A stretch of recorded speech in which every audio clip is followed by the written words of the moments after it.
தமிழை நேசிக்கும் அனைவருக்கும் வணக்கம். இன்னைக்கு நம்ம என்ன அப்ரெண்டிஸ்ஷிப் பற்றி பார்க்க போகிறோம் அப்படின்னு பார்த்தீங்கன்னா, கேஸ் டர்பைன் ரிசர்ச் எஸ்டாப்ளிஷ்மெண்ட் அப்படின்னு சொல்லுவாங்க. டிஃபென்ஸ் ரிசர்ச் டெவலப்மெண்ட் ஆர்கனைசேஷன் நம்ம டிஃபென்ஸ்லேருந்து ஒரு புதிய அப்ரெண்டிஸ்ஷிப் நோட்டிஃபிகேஷன் விட்டுருக்காங்க. கண்டிப்பாக இந்த வீடியோவை ஸ்கிப் பண்ணாமல் பாருங்கள், உங்களுக்கு ரொம்பவே யூஸ்ஃபுல்லாக இருக்க போகுது. ஸோ இது மட்டும் இல்லைங்க, நம்மக்கிட்ட இன்னொரு டெலகிராம் சேனலும் இருக்குது. அதில் இங்கே கொடுக்க முடியாத பலவிதமான அப்ரெண்டிஸ்ஷிப் ஜாப்ஸு, ப்ரைவேட் அப்ரெண்டிஸ்ஷிப் பற்றின டீட்டெயில்ஸ்லாம் நம்ம அங்கேயும் ஷேர் பண்ணிகிட்ருக்கோம். டிஸ்கிரிப்ஷனில் லிங்க் இருக்குது. Okay, so gas turbine research எஸ்டாப்ளிஷ்மெண்ட்டில் இருந்தால் இந்த ஜாப் நோட்டிஃபிகேஷன் வந்திருக்கு. டிஃபென்ஸ் ரிசர்ச் டெவலப்மெண்ட் ஆர்கனைசேஷன்லேருந்து 12 மார்ச் 2024 இந்த அப்ரெண்டிஸ்ஷிப் நோட்டிஃபிகேஷன் விட்டுருக்காங்க. யார் யார் அப்ளை பண்ணலான்னு பாருங்கள். Graduate non engineering category, diploma, ITI 4 பிரிவினருமே அப்ளை பண்ணலாம் அப்படின்னு சொல்லியிருக்காங்க. கிராஜுவேட்டை பொறுத்தளவுக்கு பிஇ பிடெக் முடித்தவங்களும், அடுத்து நான் இன்ஜினியரிங் கேட்டகிரியை பொறுத்தளவுக்கு BCom, BSc, BA, BBA, BSc முடித்தவங்கெல்லாம் அப்ளை பண்ணலாம் அப்படின்னு சொல்லியிருக்காங்க. அதே மாதிரி டிப்ளமோ முடித்தவங்க, ஐடிஐ முடித்தவங்களும் இதுக்கு தாராளமாக அப்ளை பண்ணலான்னு சொல்கிறாங்க. இதில் எந்த டிசிப்ளினுக்கு அப்ரெண்டிஸ்ஷிப் ப்ரொவைட் பண்ணுறாங்க அப்படின்னு பார்த்தீங்கன்னா, மெக்கானிக்கல் ப்ரொடக்ஷன், இண்டஸ்ட்ரியல் ப்ரொடக்ஷன் இன்ஜினியரிங்க்கு ஒரு 30 வேக்கன்சியும், ஏரோநாட்டிக்கலுக்கும் ஏரோஸ்பேஸ்க்கும் ஒரு 15 வேக்கன்சியும், electronics and communication, electronics and electrical, instrumentation, telecom இன்ஜினியரிங்கில் ஒரு 10 வேக்கன்சியும், கம்ப்யூட்டர் சயின்ஸ் இன்ஜினியரிங்க்கு ஒரு 15 வேக்கன்சியும், மெட்டலகிரி மெட்டீரியல் சயின்ஸ்க்கு ஒரு 4 வேக்கன்சியும், சிவிலுக்கு ஒரே ஒரு வேக்கன்சியும் கொடுத்துருக்காங்க. டோட்டலாக ஒரு 75 வேக்கன்சிஸ் இருக்குங்க. ஏஜ் லிமிட்டை பொறுத்தளவுக்கு அன்ரிசர்வ்டு கேண்டிடேட்டுக்கு 27 வயசு வரைக்கும், ஓபிசின்னு சொல்லக்கூடிய பிசி, எம்பிசி, டிஎன்சி, பிசிஎம் இந்த 4 பேருக்கும் 30 வயசு வரைக்கும், எஸ்சி எஸ்டிக்கு 32 வயசு வரைக்கும் கொடுத்துருக்காங்க. ஸோ இதுக்கு வந்து நீங்கள் டிகிரி இன்ஜினியரிங்கில் கம்ப்ளீட் பண்ணியிருந்தாலே அப்ளை பண்ணலாம். அடுத்து கிராஜுவேட் அப்ரெண்டிஸ்ஷிப் நான் இன்ஜினியரிங் கேட்டகிரியை பொறுத்தளவுக்கு பிகாமுக்கு 10 வேக்கன்சியும், பிஎஸ்சியில் கெமிஸ்ட்ரி, ஃபிசிக்ஸு, மேக்ஸு, எலக்ட்ரானிக்ஸ், கம்ப்யூட்டருக்கு ஒரு 5 வேக்கன்சியும், அதே மாதிரி பிஏ இங்கிலீஷு, ஹிஸ்ட்ரி, ஃபினான்ஸு, பேங்கிங்க்கு ஒரு 5 வேக்கன்சியும், பிசிஏக்கு ஒரு 5 வேக்கன்சியும், பிபிஏக்கு ஒரு 5 வேக்கன்சியும், டோட்டலாக ஒரு 30 வேக்கன்சி கொடுத்துருக்காங்க. இதை பொறுத்தளவுக்கு நீங்கள் டிகிரி மட்டும் கம்ப்ளீட் பண்ணியிருந்தால் அப்ளை பண்ணலாம். அடுத்து டிப்ளமோ அப்ரெண்டிஸ்ஷிப் பொறுத்தளவுக்கு அதே மாதிரி தான். மெக்கானிக்கல் ப்ரொடக்ஷன் டூல் அண்ட் டைக்கு ஒரு 10 வேக்கன்சியும், electronics and communication, electronics and electrical, electronics and இன்ஸ்ட்ருமெண்டேஷனுக்கு ஒரு 7 வேக்கன்சியும், computer science engineering, computer networking சேர்த்து மொத்தம் ஒரு 20 வேக்கன்சி கொடுத்துருக்காங்க. இதுக்கும் அதே ஏஜ் லிமிட் தான் கொடுத்துருக்காங்க. டிப்ளமோ கம்ப்ளீட் பண்ணியிருந்தால் அப்ளை பண்ணலாம், இந்த ஏதாவது ஒரு டிசிப்ளினில். கடைசி ஐடிஐ பொறுத்தளவுக்கு மெஷினிஸ்ட்டுக்கு 3 வேக்கன்சி, ஃபிட்டருக்கு 4 வேக்கன்சி, டர்னருக்கு ஒரு 3 வேக்கன்சி, எலக்ட்ரீஷியனுக்கு ஒரு 3 வேக்கன்சி, வெல்டருக்கு ஒரு 2, ஷீட் மெட்டல் ஒர்க்கருக்கு ஒரு 2 vacancy, Koppa trade 1 year ITI கோப்பாக்கு வந்து ஒரு 8 வேக்கன்சி கொடுத்துருக்காங்க. ஸோ இதுக்கு நீங்கள் 10th முடிச்சுட்டு ஐடிஐ முடிச்சிருந்தால் அப்ளை பண்ணலாம் அப்படின்னு சொல்லியிருக்காங்க. என்சிவிடியில் பண்ணியிருந்தாலும் சரி, இல்லை அதுக்கு முன்னாடி பண்ணியிருந்தாலும் நீங்கள் அப்ளை பண்ணிக்கலாம். இதுக்கு எவ்வளோ வேக்கன்சி இருக்குது அப்படின்னு பார்த்தீங்கன்னா, மொத்தம் ஒரு 25 வேக்கன்சி கொடுத்துருக்காங்க. இப்போது இந்த அப்ரெண்டிஸ்ஷிப் பொறுத்தளவுக்கு நமக்கு நார்மலாக எல்லா அப்ரெண்டிஸ்ஷிப் கொடுக்குற மாதிரி 12 மந்த்ஸ் மட்டும்தான் இந்த அப்ரெண்டிஸ்ஷிப் ட்ரைனிங் டைம் கொடுத்துருக்காங்க. அதே மாதிரி நீங்கள் பிஇ பிடெக் டிப்ளமோ முடிச்சிருந்தீங்கன்னா நேட்ஸ் போர்ட்டல்லையும், ஐடிஐ கேண்டிடேட்ஸ் வந்து அப்ரெண்டிஸ்ஷிப் போர்ட்டல்லையும் அப்ளை பண்ணணும்னு சொல்லியிருக்காங்க. இந்த apprenticeshipindia.orgல எப்படி ரிஜிஸ்டர் பண்ணுறது அப்படிங்கிறத நம்ம சேனலில் ஆல்ரெடி வீடியோ போட்டோம். நேட்ஸில் எப்படி ரிஜிஸ்டர் பண்ணுறது அப்படிங்கிறத இன்றைக்கி வீடியோ போடுறோம். ஒருவேளை நீங்கள் நேட்ஸில் அப்ளை பண்ணுறவங்களா இருந்தீங்கன்னா இன்றைக்கி வீடியோ பார்த்து செக் பண்ணிக்கோங்க. இப்போது இன்ஜினியரிங் அண்ட் நான் இன்ஜினியரிங்கை பொறுத்தளவுக்கு 21, 22, 23 பாஸ்ட் அவுட் மட்டும்தான் அப்ளை பண்ண முடியும் அப்படின்னு சொல்லியிருக்காங்க. உங்களுக்கு ஏஜ் அதிகமாக இருந்தாலும் இந்த 3 வருஷம் பாஸ் பண்ணால் தான் அப்ளை பண்ண முடியும். பட் ஐடிஐ டிப்ளமோக்கு அந்த மாதிரி கிடையாது. நீங்கள் எந்த வருஷம் ஐடிஐ டிப்ளமோக்கு அந்த மாதிரி கிடையாது. நீங்கள் எந்த வருஷம் ஐடிஐ டிப்ளமோ கம்ப்ளீட் பண்ணியிருந்தாலும் அப்ளை பண்ணலான்னு சொல்லியிருக்காங்க. இப்போ நம்ம ஸ்டைஃபண்ட் எவ்வளோ கொடுக்குறாங்க அப்படின்னு பார்த்தீங்கன்னா, கிராஜுவேட் அப்ரெண்டிஸ்ஷிப் நான் இன்ஜினியரிங்க்கும் எல்லாத்துக்குமே 9,000 கொடுக்குறாங்க. டிப்ளமோக்கு 8,000 கொடுக்குறாங்க. ஐடிஐக்கு வந்து 7,000 மந்த்லி ஸ்டைஃபண்டாக நமக்கு கொடுக்குறாங்க. இப்போது செலெக்ஷனை பொறுத்தளவுக்கு அவங்க வந்து ஷார்ட் லிஸ்ட் பண்ணி உங்களோட அகாடமிக் மெரிட், அதாவது யார் அதிகமான மார்க்கில் இருக்காங்களோ அவங்கள செலக்ட் பண்ணலாம், இல்லை ரிட்டன் டெஸ்ட் வச்சு செலக்ட் பண்ணலாம், இல்லை ஜஸ்ட்டு இன்டர்வியூ மட்டும் வச்சு கூட செலக்ட் பண்ணலான்னு சொல்லியிருக்காங்க. இது எல்லாமே வந்து பார்த்திங்கன்னா எவ்வளோ பேர் அப்ளை பண்ணுறாங்களோ அதை பொறுத்து டோட்டலாகவே சேஞ்ச் ஆகும்னு சொல்கிறாங்க. ஆட்கள் கம்மியாக அப்ளை பண்ணியிருந்தால் மெரிட் லிஸ்ட்டே எடுத்துருவாங்க. ஆட்கள் ரொம்ப அதிகமாக இருந்தால் ரிட்டன் டெஸ்ட் வைப்பாங்க. அதோட அதிகமாக இருந்தால் ரிட்டன் டெஸ்ட்டு ப்ளஸ் இன்டர்வியூ வைப்பாங்க அப்படின்ற மாதிரி சொல்லியிருக்காங்க. மேபி உங்களுக்கு இந்த மெரிட் லிஸ்ட் மூலமாக எடுக்கிறது தான் நிறைய வாய்ப்புகள் இருக்குது. இப்போ எப்படி அப்ளை பண்ணுறது அப்படின்னா, நீங்கள் அவங்களோட அஃபிஷியல் வெப்சைட்டில் டிஆர்டிஓட அஃபிஷியல் வெப்சைட்டில் தான் அப்ளை பண்ணணும். இப்போ எப்படி அப்ளை பண்ணுறது அப்படிங்கிறத பார்த்துடலாம். ஸோ இதான் பார்த்தீங்கன்னா டிஆர்டிஓட அஃபிஷியல் வெப்சைட்டு. இந்த வெப்சைட்டில் வந்தீங்கனாலே உங்களுக்கு தெரியும், gas turbine research establishment Bangalore invites online அப்ளிகேஷன்ஸ்னு சொல்லிட்டு.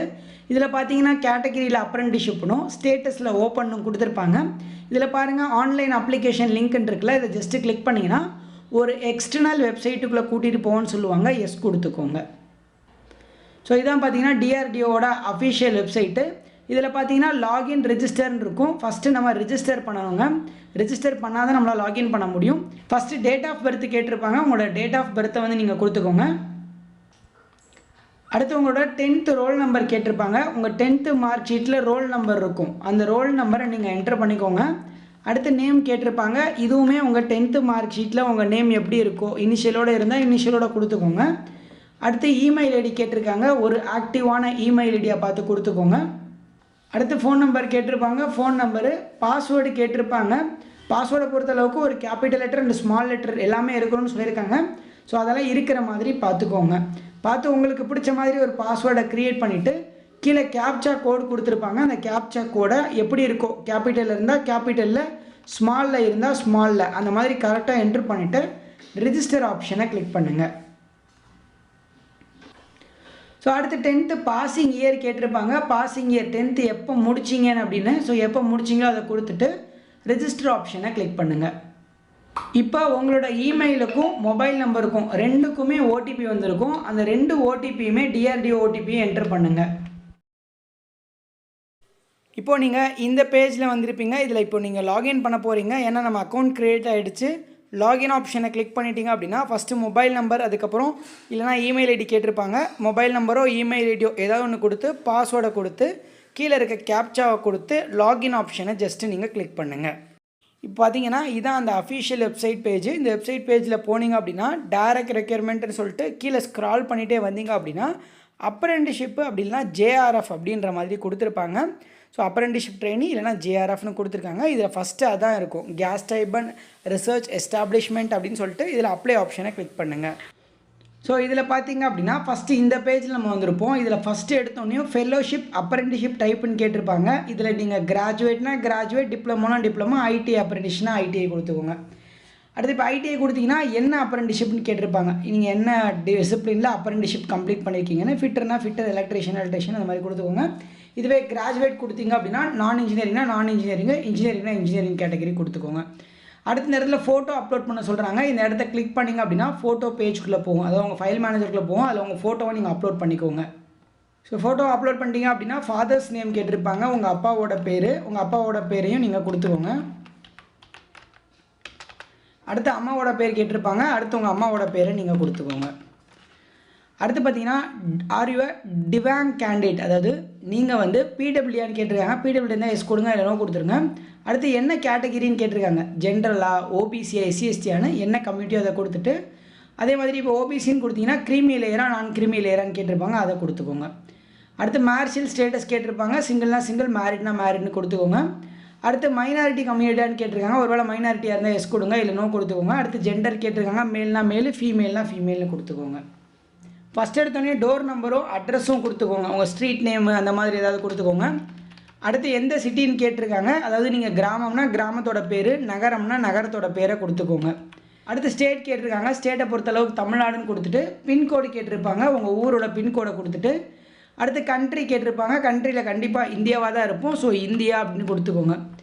கொடுத்துட்டு அந்த பக்கம் பார்த்தீங்கன்னா பெர்மனண்ட் அட்ரஸ் கேட்டிருப்பாங்க. ஒருவேளை உங்களோட கரஸ்பாண்டன்ஸ், அதாவது தற்காலிக முகவரியும் நிரந்தர முகவரி ஒன்று தானா, இந்த இடத்துல இருக்க செக் பாக்ஸை கிளிக் பண்ணிங்கன்னா ஆட்டோமேட்டிக்காக ஃபில் ஆகிடும். இல்லை எல்லாமே வேறுனா தனித்தனியாக கொடுத்துக்கோங்க. அடுத்து கீழே ஸ்க்ரால் பண்ணி வந்தீங்க அப்படின்னா எஜுகேஷ்னல் குவாலிஃபிகேஷன் கேட்டிருப்பாங்க. ஸோ ஃபஸ்ட்டு 10th டீட்டெயில்ஸ் கேட்டிருக்காங்க. 10th எந்த வருஷம் பாஸ் பண்ணிங்க அப்படின்னு. ஸோ எந்த வருஷம் பாஸ் பண்ணிங்களோ அந்த வருஷத்தோட டீட்டெயில்ஸை கொடுத்துக்கோங்க. அடுத்து எந்த டிவிஷனில், ஃபர்ஸ்ட் கிளாஸ்லையா, செகண்ட் கிளாஸ்லையா, தேர்ட் கிளாஸ்லையான்னு கேட்டிருக்காங்க. அதாவது நீங்கள் ஒரு 450 மார்க்குக்கு மேலே எடுத்திருந்தீங்க, 400 மார்க்குக்கு மேலே எடுத்திருந்தீங்கன்னா ஃபர்ஸ்ட் கிளாஸ் கொடுங்க. அதுக்கு கீழே எடுத்தால் செகண்ட் கிளாஸு, ரொம்ப கம்மியாக எடுத்திருந்தால் தேர்ட் கிளாஸ்ன்னு கொடுத்துக்கோங்க. இப்போது 10th மேக்ஸிமம் எவ்வளோ மார்க்ஸ்ன்னு கேட்டிருக்காங்க. தமிழ்நாட்டில் அப்ளை பண்ணிங்கன்னா கண்டிப்பாக 500 மார்க் தான் இருக்கும். ஸோ அதுக்கப்புறமா அப்டைன்டு மார்க்ஸ், நீங்கள் அதில் எவ்வளோ அப்டைன் மார்க்ஸ் எடுத்தீங்க அப்படின்னு கேட்டிருக்காங்க. ஸோ அதை கொடுத்துக்கோங்க. அடுத்து 12th முடிச்சா 12th இல்லை ஐடிஐ தான் டைரெக்டாக பண்ணியிருக்கீங்க அப்படின்னா ஐடிஐ டீட்டெயில்ஸை கொடுத்துக்கோங்க. ஐடிஐ எப்போ பாஸ் பண்ணீங்க அப்படின்னு கேட்டிருக்காங்க, அதை கொடுத்துட்டு எந்த கிளாஸில் பாஸ் பண்ணீங்க, ஐடிஐயோட டோட்டல் மார்க்ஸ் எவ்வளோ அப்படின்னு கேட்டிருக்காங்க. ஐடிஐ மார்க் ஷீட் எடுத்தீங்க அப்படின்னா அதில் உங்களுக்கு எவ்வளோ மார்க்ஸ் அப்படிங்கிறத கொடுத்துருப்பாங்க, அதை வந்து செக் பண்ணிக்கோங்க. ஸோ இந்த மாதிரி உங்களோட மார்க்ஸை கரெக்டாக கொடுத்துக்கோங்க. இப்போ நீங்கள் ஐடிஐ படிச்சுனா மேக்ஸிமம் 1400 மார்க் தான் இருக்கும், அதை கொஞ்சம் பார்த்து கொடுத்துட்டு அதுக்கப்புறம் உங்களுக்கு எதாவது எக்ஸ்பீரியன்ஸ் இருக்கான்னு கேட்டிருக்காங்க. எக்ஸ்பீரியன்ஸ் இருந்துச்சுன்னா அதை கொடுத்துக்கோங்க. அடுத்து அதே மாதிரி ரெஜிஸ்ட்ரேஷன் நம்பர் கேட்டிருக்காங்க. இப்போது நீங்கள் நாட்ஸ்லேயோ நாப்ஸ்லேயோ எதுலையாவது ரிஜிஸ்டர் பண்ணிங்கன்னா அதுக்கு ஒரு நம்பர் வரும்னு சொல்லியிருந்தேன் இல்லையா, அந்த நம்பரை இங்கே கொடுத்துக்கோங்க. அடுத்து அதுக்கப்புறம் கீழே டாக்குமெண்ட்ஸ் அப்லோட் பண்ணணும். ஃபஸ்ட்டு ஐடி ப்ரூஃபை பொறுத்தளவுக்கு ஆதார் ப்ரூஃபை நீங்கள் அப்லோட் பண்ணணும். அடுத்து உங்களோட ஐடிஐ சர்டிஃபிகேட்டு நாப் சர்டிஃபிகேட் கேட்டிருக்காங்க. ஸோ உங்களோட நாட்ஸு நாப் சர்டிஃபிகேட்டை நீங்கள் அப்லோட் பண்ணணும். அதுக்கப்புறம் பார்த்தீங்கன்னா ஒருவேளை நீங்கள் இடபிள்யூஎஸ் பிடபிள்யூஆர் இருந்தால் அந்த சர்டிஃபிகேட் அப்லோட் பண்ணணும். அடுத்து மார்க் ஷீட் கேட்டிருக்காங்க, இதில் வந்து உங்களோட மார்க் ஷீட் அப்லோட் பண்ணணும். அடுத்து உங்களுக்கு எசென்ஷியல் குவாலிஃபிகேஷன் டிகிரி சர்டிஃபிகேட், இது நீங்கள் அப்லோட் பண்ண தேவையில்லை. ஒருவேளை உங்ககிட்ட டிகிரி சர்டிஃபிகேட் இருந்துச்சு, நீங்கள் ஒருவேளை டிகிரிக்கு அப்ளை பண்ணியிருக்கீங்கன்னா நீங்கள் அதை அப்லோட் பண்ணணும். அடுத்து கேட்டகிரி கம்யூனிட்டி சர்டிஃபிகேட் கேட்டிருக்காங்க, கம்யூனிட்டி சர்டிஃபிகேட் அப்லோட் பண்ணணும். அடுத்து ஹை ஸ்கூல் அல்லது 10th மார்க் ஷீட் கேட்டிருக்காங்க டேட் ஆஃப் பர்த் ப்ரூஃபுக்காக, அதனால் இன்னொரு தடவை நீங்கள் 10th மார்க் ஷீட்டை அப்லோட் பண்ணணும். ஸோ இது எல்லாத்தையும் அப்லோட் பண்ணிவிட்டு இந்த இடத்துல பிளேஸ் கேட்டிருப்பாங்க. பிளேஸை பொறுத்தளவுக்கு நீங்கள் எந்த டிஸ்ட்ரிக்கோ அந்த டிஸ்ட்ரிக்டோட நேமை கொடுத்துட்டு இந்த இடத்துல உங்களோட சிக்னேச்சர் கேட்டிருப்பாங்க, இதை கிளிக் பண்ணி உங்களோட சிக்னேச்சரை நீங்கள் அப்லோட் பண்ணுங்கள். ஸோ இந்த மாதிரி ஒரு வெள்ளை பேப்பரில் சைன் போட்டு அந்த சைனையும் அப்லோட் பண்ணிவிட்டு இந்த இடத்துல பாருங்கள் சப்மிட் அப்படின்னு ஒரு ஆப்ஷன் இருக்கு இல்லையா, இதை ஜஸ்ட்டு நீங்கள் கிளிக் பண்ணிங்க அப்படின்னா உங்களோட அப்ரெண்டிஷிப் சப்மிட் ஆகிடும். ஸோ இந்த மாதிரி தான் இந்த டிஆர்டிஓட அப்ரெண்டிஷிப்புக்கு நீங்கள் அப்ளை பண்ணணும். இதை நீங்கள் அப்ளை பண்ணும்போது எந்த இடத்துல டவுட் வந்தாலும் சரி கண்டிப்பாக கமெண்ட்டில் கேளுங்க. மற்றும் ஒரு வீடியோவில் சந்திக்கிறேன்.